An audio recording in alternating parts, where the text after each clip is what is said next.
The cost of a clean ride. The water bill for my farm had always followed a rhythm as steady as the seasons. In summer, it climbed when the thirsty crops demanded extra irrigation, the sun baking the fields into cracked, desperate earth. In winter, it dipped low, nature's rains taking over the work for me. I'd grown used to the pattern after years of tending the land, a quiet predictability I could count on. But when the bill arrived that crisp March morning in 2025, something was wrong, terribly wrong. The number staring back at me wasn't just higher than usual, it was astronomical. My heart sank as I traced the digits with my finger, $1,200 for a single month. That was more than I'd paid in an entire summer of peak irrigation. My first thought was a leak. A busted pipe somewhere in the sprawling irrigation system, maybe silently hemorrhaging water into the soil. I grabbed my toolbox and headed out to check the lines, the early spring chill nipping at my knuckles. The sun was just creeping over the horizon, casting long shadows across the fields as I walked the rows. But after an hour of inspecting every valve, hose, and joint, I found nothing. The system was pristine, not a drop out of place. Confused, I scratched my head and stared out at the farm. Acres of rolling green framed by the old red barn and the gravel road that snaked toward town. If it wasn't a leak, then what the hell was going on? That's when I noticed it. Near the barn, where the ground sloped gently toward the driveway, a small puddle glistened in the morning light. It wasn't much, just a shallow pool no bigger than a dinner plate, but it shouldn't have been there. We hadn't had rain in weeks, and I sure as hell wasn't watering the dirt by the barn. Frowning, I crouched down and ran my fingers through the damp soil. Then I saw the tire track, a single, muddy imprint cutting through the puddle and stretching toward the road. It was fresh, the edges sharp and wet. My stomach tightened. This wasn't an accident. Someone had been here. I didn't have long to wonder who. That evening, as the sun dipped below the horizon and painted the sky in streaks of orange, I heard it, the unmistakable sound of running water. It was faint at first, a soft hiss blending with the crickets, but it grew louder as I stepped outside. My boots crunched on the gravel as I followed the noise, moving quietly through the shadows toward the barn. When I peeked around the corner, my blood turned to fire. There she was, Lydia Grayson, my nosy, entitled neighbor, standing in my driveway, bold as brass, washing her gleaming silver SUV with my water. She dragged my hose halfway across the property, the nozzle spitting a steady stream as she scrubbed the hood with a sponge. Buckets, rags, a pressure washer, even a tin of fancy car wax. She'd set up shop like she owned the place. Whistling a Johnny tune, she didn't even glance around to see if anyone was watching. The sheer audacity of it hit me like a punch to the gut. I stood there, frozen, watching her lather up the tires as if this was her personal car wash. Finally, I couldn't take it anymore. I stepped forward and cleared my throat, loudly. Lydia yelped, the sponge slipping from her hand and plopping into the dirt. She spun around, her wide eyes locking onto mine, and for a split second, I saw a flicker of guilt. But it vanished as quickly as it came, replaced by a sheepish grin that didn't reach her eyes. "Oh, hi, Tom," she chirped, brushing a strand of blonde hair from her face. "I was just, tidying up. You know, keeping the neighborhood looking sharp." I crossed my arms, not bothering to hide the scowl creeping across my face. "Lydia, why are you using my water?" She scoffed, waving a dismissive hand like I'd asked her about the weather. "Oh, come on, it's just a little water. You've got plenty, don't you? What's the big deal?" I took a deep breath, forcing my voice to stay level. "The big deal is it's my water. You didn't ask. You just waltzed onto my farm and helped yourself." Lydia huffed, rolling her eyes with the kind of dramatic flair that made my teeth grind. "Well, I figured it wouldn't be an issue. You're a farmer, Tom. You've got water coming out of your ears. It's practically free for you." I stared at her, dumbfounded. "This isn't a public tap, Lydia. I pay for every gallon. It's not free." She shrugged, her lips pursing into a pout. "Okay, fine. If it's such a problem, I'll pay you back. What's it worth, a couple bucks?" My patience was fraying like an old rope. "That's not the point. How long have you been doing this?" She hesitated, her eyes darting to the side. That pause told me everything I needed to know. My jaw tightened. "This isn't the first time, is it?" Lydia let out an awkward laugh, brushing her hands on her jeans. "Well, I mean, since you're asking. Yeah, maybe a few times. But it's just a little water. I couldn't believe it. She'd been sneaking onto my property, stealing my water for who knows how long, and she didn't even have the decency to look ashamed. If anything, she seemed annoyed that I was calling her out. That's when the idea hit me, a way to turn this around and make her feel the sting of her own arrogance. I forced a calm smile, leaning back on my heels. All right, Lydia. No problem. I'll just send you a bill for what you've used. Her smug expression faltered. A bill? Yeah, I said, nodding. You said you'd pay me back, right? I'll figure out how much water you've taken and send you the total. She hesitated, then jutted her chin out defiantly. Fine. Whatever. Send me your little invoice. I'm sure it's peanuts. I smiled wider, letting her think she'd won. Oh, don't worry, Lydia. I'll make it nice and accurate. With that, I turned and walked back to the house, my mind already buzzing with a plan. She wanted to treat my water like a freebie? Let's see how she liked it when the consequences came knocking. That night, I couldn't sleep. The image of Lydia washing her car with my water kept replaying in my head, her casual entitlement gnawing at me like a splinter. I wasn't about to let her off with a slap on the wrist. She needed to feel this. So I called up my cousin, Jake, a graphic designer who could make a grocery list look like a government document. When I explained the situation, he laughed so hard I thought he'd choke. You're kidding, he said, still wheezing. She's been hosing down her SUV on your dime? Yep, I replied, pacing the kitchen. And she thinks it's no big deal. I need something official looking, a water bill that'll knock her socks off. Jake grinned over the phone. Say no more, Tom. I'll whip up the most legit invoice you've ever seen. How much are we charging her? I paused, tapping my fingers on the counter. The real cost of the water she'd used was probably a couple $100, tops. But this wasn't about the money. It was about teaching her a lesson. Make it $5,000, I said finally. Break it down with all the bells and whistles. Usage fees, late penalties, the works. Jake whistled. That's bold. You sure? She's been at it for weeks, maybe months, I said. Let's see how smug she is when she opens this. By midnight, Jake had emailed me the masterpiece. It was perfect, a crisp, professional letterhead with a fake Walker Farm Utilities logo, a detailed breakdown of charges, 50 gallons per car wash, 20 washes estimated, plus a $1,000 trespass fee, and a stern warning about legal action if unpaid. The grand total, $5,000, due in 30 days. I printed it out, folded it into an envelope, and slipped it into Lydia's mailbox the next morning before dawn. Then I waited. It didn't take long. Around noon, a shriek echoed from down the road, like a banshee had stubbed its toe. I stepped onto the porch just in time to see Lydia charging up my driveway, the invoice clutched in her trembling hand. Her face was beet red, her eyes wild with fury. What the hell is this? She yelled, waving the paper in my face. I feigned surprise, leaning against the railing. Oh, Lydia, you got my invoice? Good. I was worried it might have gotten lost. She gaped at me, her mouth flapping like a fish out of water. $5,000? Are you insane? There's no way I used that much water. I shrugged, keeping my tone calm. I just calculated based on your usage. You've been washing your car for weeks, maybe months. That adds up. Her eyes bulged. You can't charge me this. It's robbery. I raised an eyebrow. Funny, I was thinking the same thing when I caught you stealing my water. She let out a strangled noise, her hands shaking as she clutched the bill. I won't pay it. You can't make me. I sighed, shaking my head. That's your call, Lydia. But the bill says failure to pay could lead to legal action. Her face paled. Legal action? Yep, I said, nodding solemnly. Could escalate to court. Maybe even a lien on your property if it goes far enough. Her breath hitched, and for the first time, I saw a real fear in her eyes. A lien. Just following protocol, I said with a shrug. Lydia's face twisted into a mask of panic. She'd spent years acting like she could take whatever she wanted without consequence, but now she was cornered. And I was just getting started. Lydia stood in my driveway, the fake invoice trembling in her hands like a leaf caught in a storm. Her face was a deep crimson, her breaths coming in short, sharp gasps as she tried to process the $5,000 figure staring back at her.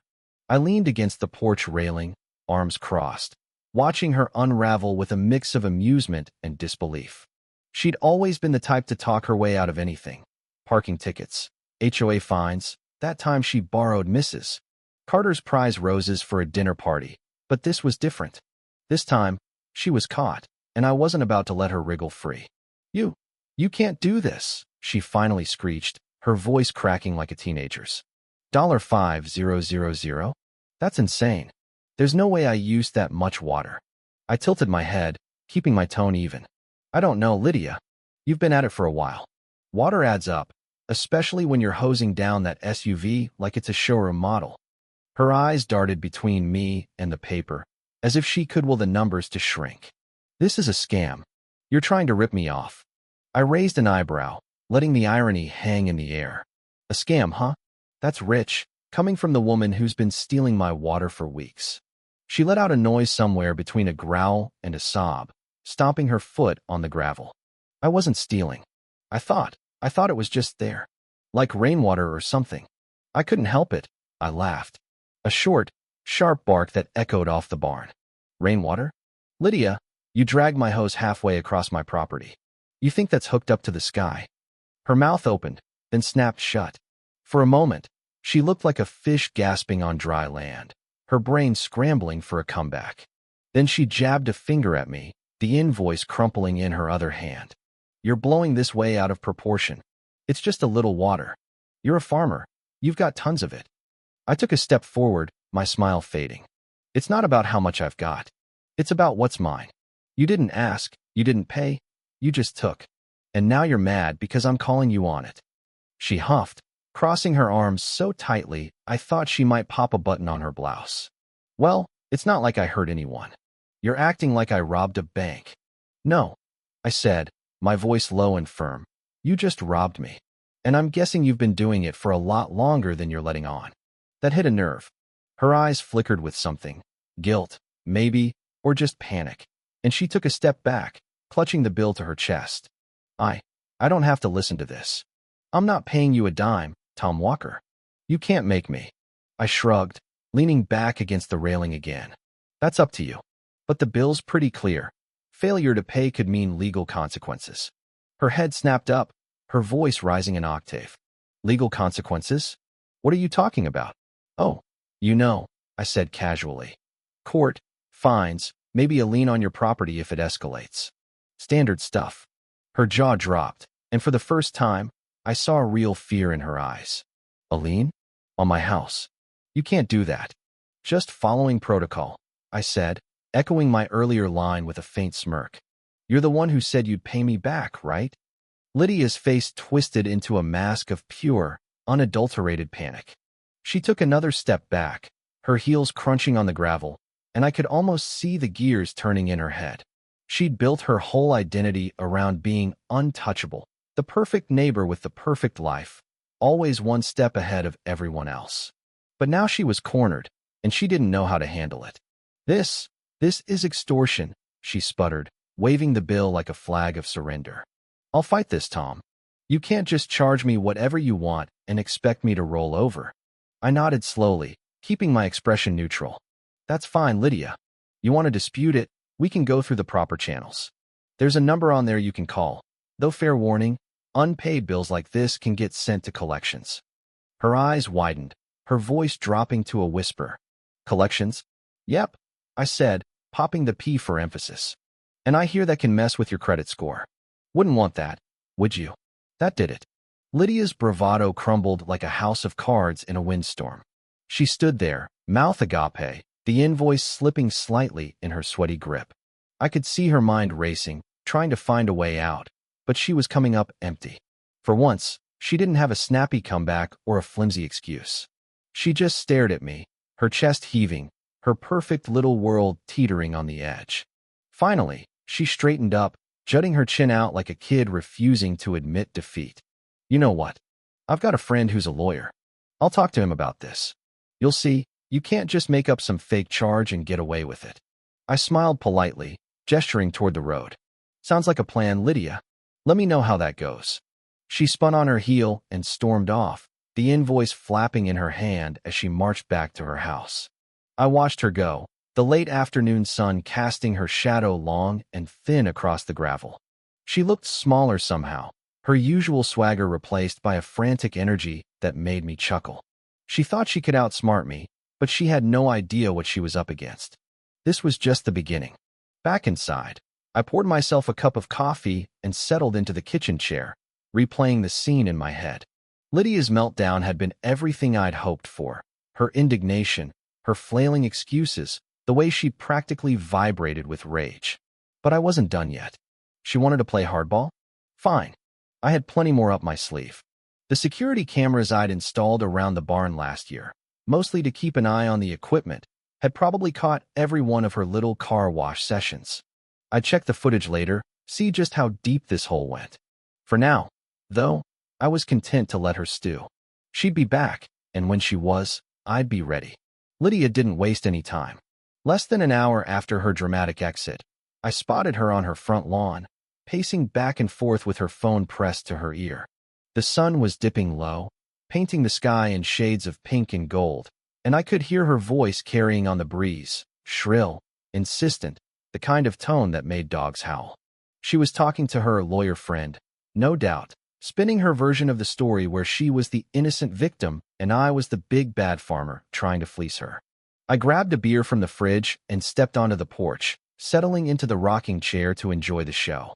Sure enough, a beat-up sedan rolled up her driveway a few minutes later, and out stepped Greg Larson, a lanky guy with thinning hair and a perpetual squint, like he was always trying to read fine print. Greg wasn't a lawyer, not by a long shot.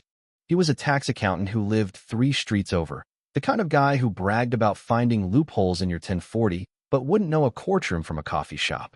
Still, Lydia treated him like he was Perry Mason reincarnated, waving him over with the invoice in one hand and her phone in the other. I couldn't catch every word from my perch, but I didn't need to. Lydia's gestures told the story, arms flailing, finger jabbing at the paper, her voice rising and falling like a roller coaster. Greg stood there, hands in his pockets, nodding along as she ranted. Every now and then, he'd rub his temples or pinch the bridge of his nose, a sure sign she was giving him a headache. I took a sip of my beer, grinning. This was going to be good. After about 10 minutes of Lydia's tirade, Greg finally held up a hand, cutting her off mid-sentence. I leaned forward, straining to hear as his voice, calm but exasperated, drifted across the road. "Lydia, slow down," he said, loud enough for me to catch. "Let me see the bill." She thrust the invoice at him, crossing her arms with a huff. "Look at it. $5,000. He's lost his mind, Greg. It's just water." Greg skimmed the paper, his squint deepening as he read.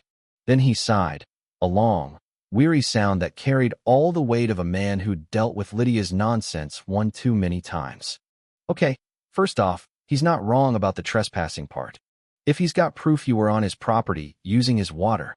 "But it's water," she interrupted, stomping her foot. "It's free. He can't own it." Greg pinched his nose again, closing his eyes for a second like he was praying for patience. "Lydia, that's not how it works. He pays for that water. It's not like it's coming from a river or something. If he's got a meter, it's his utility. Taking it without permission is stealing." Lydia's mouth dropped open, and even from my porch, I could see the gears grinding in her head. "Stealing? Are you serious? It's not like I took his tractor." "Doesn't matter," Greg said, handing the bill back to her. "And if he's got security footage, like he says here, you're in deeper than you think. That's evidence. A judge would eat you alive." I smirked, tipping my beer bottle in a silent toast. Greg might not be a lawyer, but he wasn't wrong. I checked the footage that morning, grainy but clear shots of Lydia hauling my hose across the driveway, washing her SUV not once, not twice, but at least a dozen times over the past 2 months. She'd gotten cocky, thinking I wouldn't notice. Big mistake. Lydia wasn't ready to give up, though. She snatched the invoice back and jabbed a finger at Greg's chest. "Well, what about the bill? It's fake. He just made it up to scare me. That's fraud, right?" Greg shrugged, looking less convinced. "Maybe, but you'd have to prove it. And if he's got records showing his water usage spiked when you were using it, that's going to look bad for you. Honestly, Lydia, you're lucky he hasn't called the cops." Her face went pale, then red again, a kaleidoscope of emotions flashing across it. The cops. For this? That's ridiculous. Is it? Greg said, raising an eyebrow. Trespassing, theft, those are real charges. He could have done a lot worse than send you a bill. Lydia stared at him, her bravado crumbling for a split second before she rallied. Fine. Then I'll sue him. He can't just make up charges and threaten me like this. That's emotional distress or something. Greg groaned, rubbing his face with both hands. Lydia, listen to me. You don't have a leg to stand on. If you take this to court, you're gonna lose, and probably owe him court fees on top of it. But Lydia wasn't listening. She'd already latched onto her new plan, her eyes gleaming with that stubborn, reckless spark I'd seen too many times before. She spun around and marched back into her house, leaving Greg standing there, shaking his head. He glanced my way, caught my eye, and gave a little shrug, like, what can you do? Before climbing back into his car and driving off. I finished my beer and leaned back in the chair, the wood creaking under me. Lydia's history flashed through my mind, little moments that added up to the mess she was in now. Like the time she'd borrowed Old Man Jenkins' lawnmower and returned it with a bent blade, claiming it was like that when she got it. Or when she'd parked her SUV across 2 spaces at the grocery store and argued with the manager about special privileges.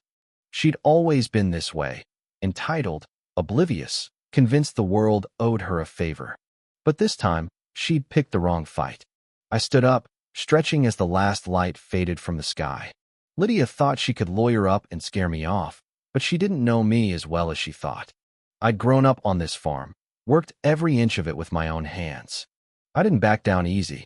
If she wanted a war, she'd get one, and I had the ammunition to win. For a couple of days, things went quiet. Too quiet. I'd expected Lydia to come charging back the next morning, ranting about her lawyer friend and waving some half-baked legal threat in my face. But she didn't. Her house sat silent, curtains drawn, no sign of that silver SUV gleaming in the driveway. It was unnerving, like the calm before a storm. I kept busy, checking the crops, fixing a fence post that had started to lean, but my mind kept drifting back to her. What was she planning? The answer came late in the afternoon on the 3rd day. I was in the kitchen, washing dishes, when I heard the crunch of gravel outside. I glanced out the window and saw Lydia trudging up the driveway, her posture stiff, her lips pressed into a thin line. She wasn't storming this time. No flailing arms or raised voice, just a slow, deliberate march that told me she'd cooked up something new. I dried my hands on a towel and opened the door just as she reached the porch. Hey, Lydia, I said, leaning against the frame. What's up? She stopped short, clutching the crumpled invoice in one hand. Her eyes flicked up to meet mine, and I saw something unexpected, nervousness. I need to talk, she said, her voice tight, like the words were being dragged out of her. I raised an eyebrow but stepped aside, gesturing her in. Sure. Come on. She hesitated, then brushed past me into the kitchen, her heels clicking on the hardwood. I followed, pulling out a chair at the table and nodding for her to sit. She did, setting the invoice down like it was a live grenade. I took the seat across from her, waiting. Whatever she had to say, I wasn't going to make it easy for her. So, she started, forcing a smile that didn't reach her eyes. What if we came to some kind of agreement? I leaned back, crossing my arms. What kind of agreement?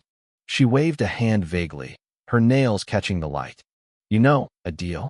Maybe I do something for you, and in return, you forget about this ridiculous bill.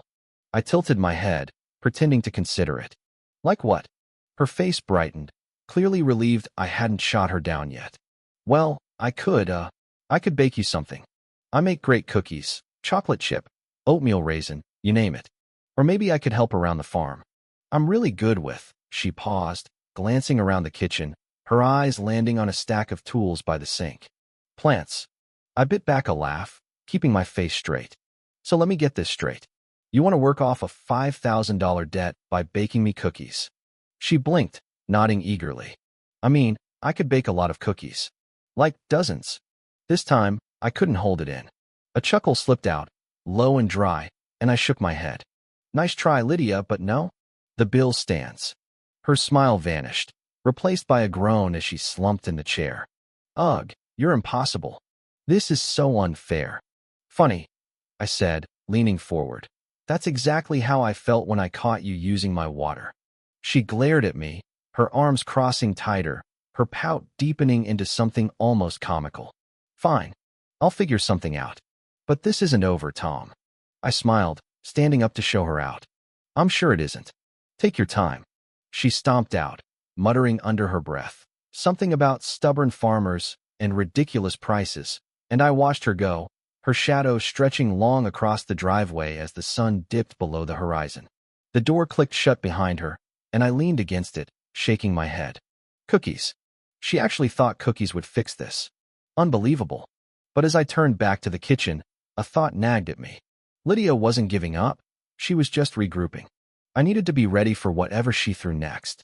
I headed to the barn, where the security system's hard drive was tucked away in a dusty corner. Time to see just how much damage she'd done. The footage was a goldmine.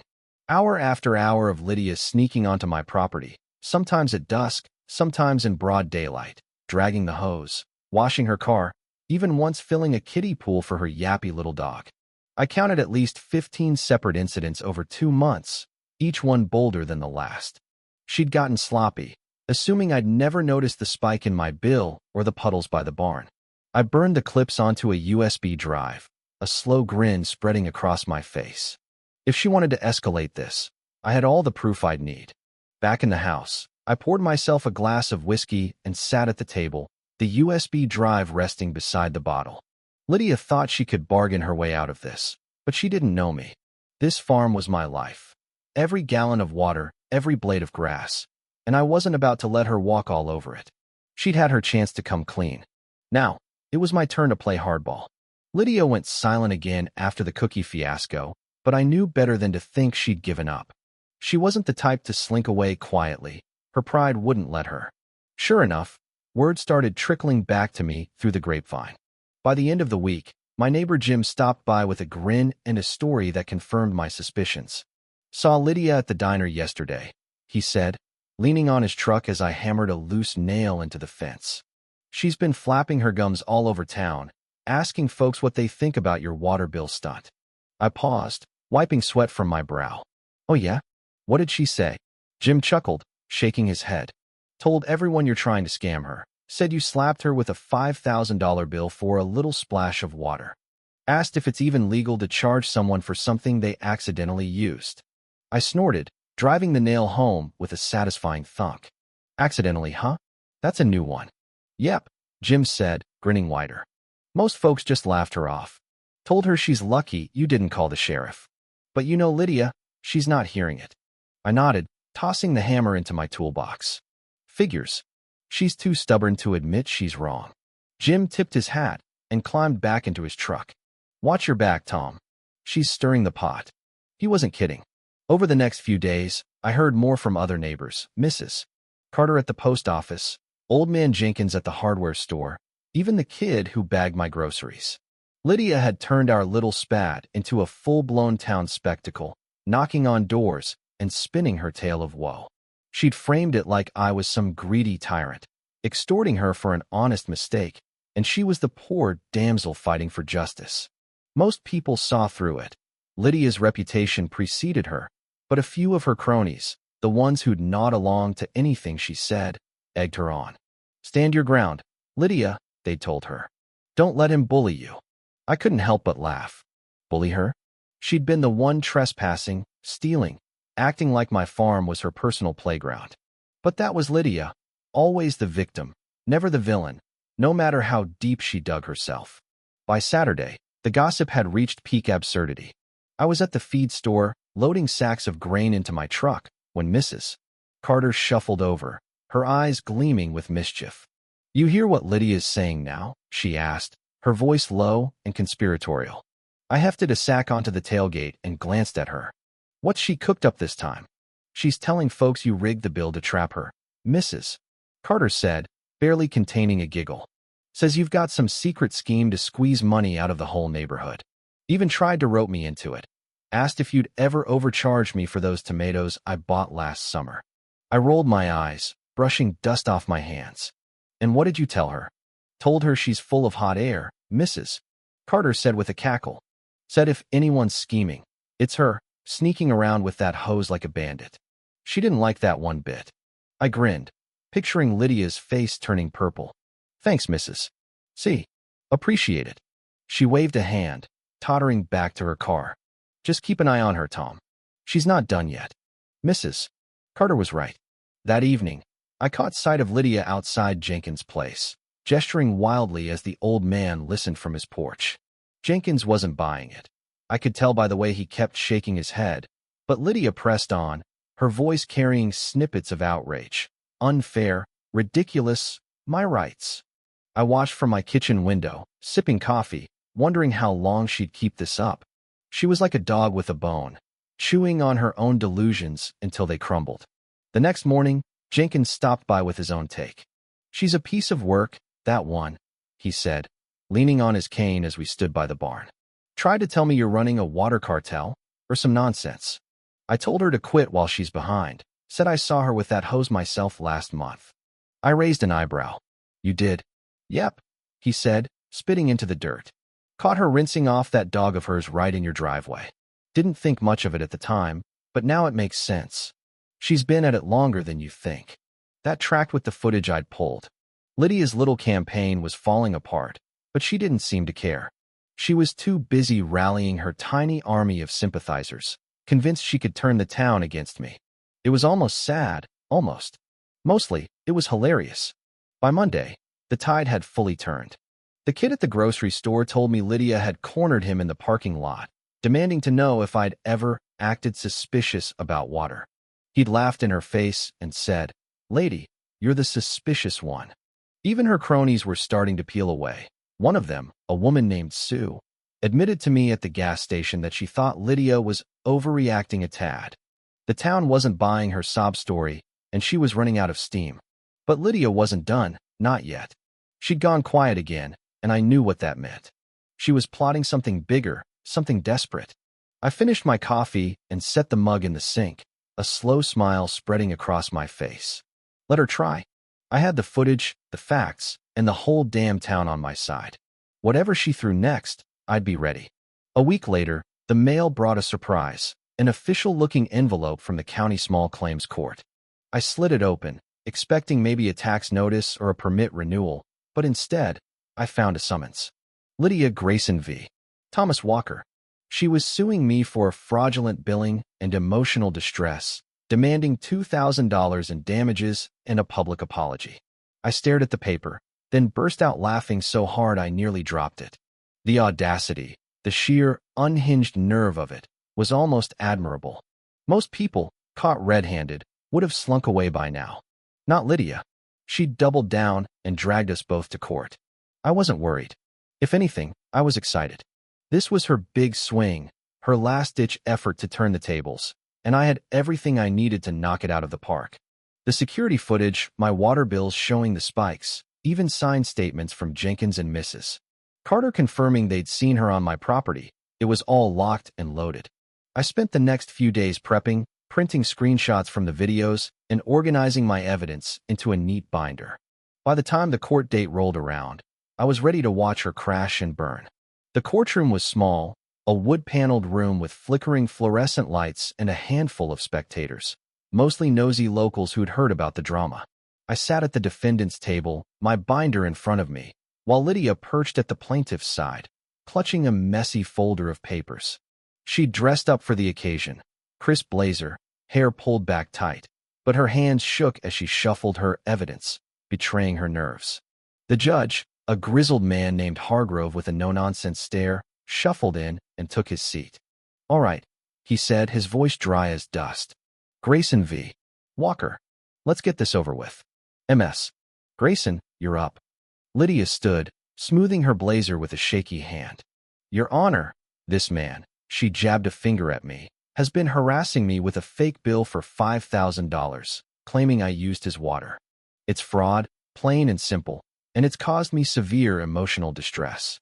I'm asking for damages and an apology." Hargrove raised an eyebrow over his glasses. "Fraud, you say? Got any proof?" Lydia nodded eagerly, thrusting her folder forward. "Right here, Your Honor." The bailiff took the mess of papers and handed it to Hargrove, who flipped through it with a frown. I caught glimpses as he turned the pages, a Wikipedia printout about water rights, a blurry screenshot of some online forum post saying, "You can't charge for natural resources," even a handwritten note that looked like it had been scribbled on a napkin. It was a train wreck, and I had to bite my cheek to keep from laughing. Hargrove skimmed it, then looked up at Lydia, his expression flat. "Ms. Grayson, none of this is relevant. Wikipedia isn't evidence, and this," he held up the screenshot, "is gibberish. Do you have anything concrete?" Lydia's smile faltered, but she rallied. "Your Honor, water belongs to the earth. It's a human right. He can't hoard it like some dragon sitting on gold." The judge sighed, a long, weary sound that echoed in the quiet room.